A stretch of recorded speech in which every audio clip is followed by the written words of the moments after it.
হায় রে, এডি বিদেশ, এডি প্রবাস, কিচ্ছু করার নাই।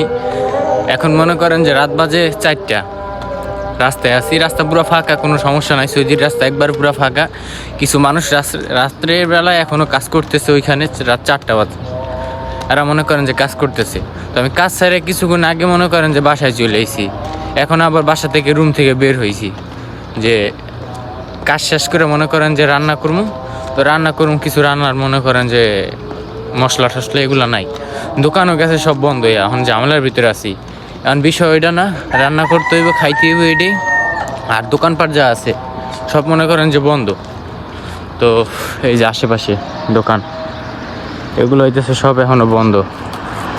আশেপাশে যত দোকান আছে, তো যাই হোক খুঁজে পাই কিনা, আর না পাইলে কিছু করার নাই। যে দোকানে কাজ করি বা যে কোম্পানিতে কাজ করি ওখানে যাওয়া লাগবে, ওইখান থেকে যাওয়া লবণ আনতে হবে, বা সবজি টবজি যা লাগবে তো আমার মনে করেন জানতে হবে। আর দোকান হইতেছে এখন বন্ধ বর্তমানে। আমার ভাগ্য হইতেছে পুরা কপাইলা, দোকান রাত্রে তো এক নম্বর খোলা নাই, দ্বিতীয়ত কোম্পানির দোকানও বন্ধ, যেখান থেকে যে কিছু নিব দোকান একদম বন্ধ। আর এই দোকানে হইতেছে কাজ করি।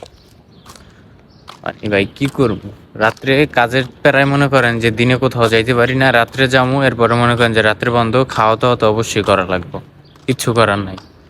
এখন দেখি কোনো একটা ব্যবস্থা করে হয় কি না।